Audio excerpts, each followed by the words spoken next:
Well, we supported the JCPOA in 2015 cautiously. We do find a lot of shortfalls in this agreement.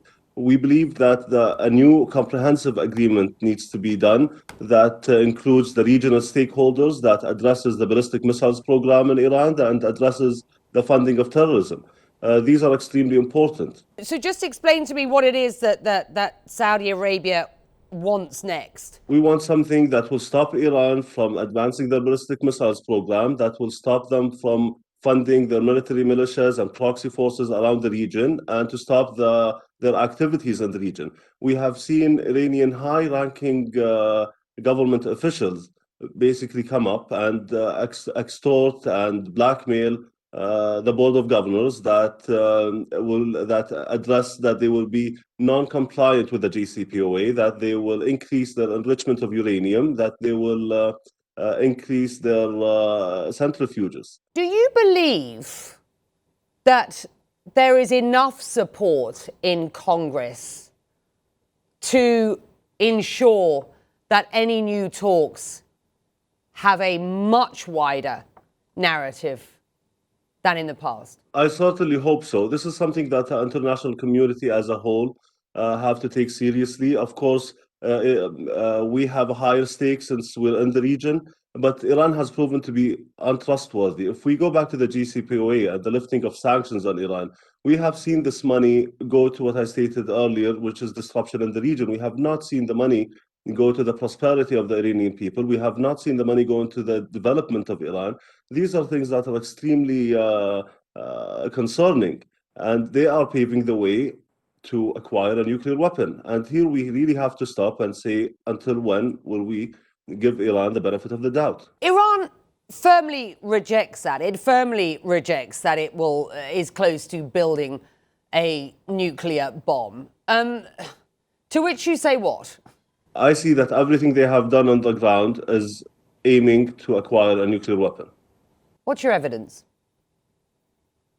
The enrichment of uranium, the installation of advanced centrifuges, all of these things that are non-compliant with the JCPOA have only one, may show us that they are trying to reach acquiring a nuclear weapon, and that's something extremely dangerous. So with respect, they have actually passed every inspection by the IAEA. Well, I think that after the Director General visited Iran, there have been questions that haven't been answered correctly. There have been, I can't go into the details, but from what was said publicly, there are some things that are still unanswered. What's your feedback from Washington at this point? How far is the Biden administration, do you think, likely to bend in order to get these talks up and running again? Tehran is demanding that the US lift the sanctions regime.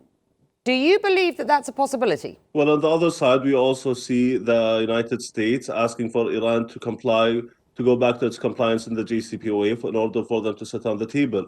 That being said, Iran still refuses to sit on the table, even before going back to its compliance. President Trump showed unwavering support for the kingdom while in office. He signed a major arms deal with Riyadh, supporting the war in Yemen, and oversaw the killing of one of the kingdom's biggest enemies, General Soleimani.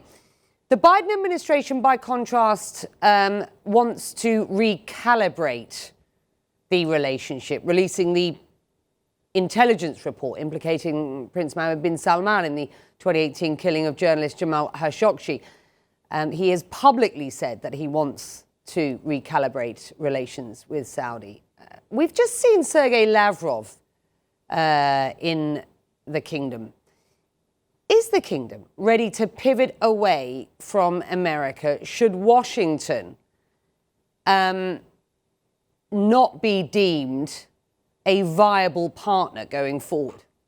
Well, the relationship between Saudi Arabia and the United States is a historical relationship. It's a relationship based on aligned interests in the region and the world. So that's something that will not change by administration, and we've seen that in the past, and I think and I hope that this relationship will go on. As for having the foreign minister of Russia in Saudi Arabia. We also have a good relationship with Russia and with many countries in the world.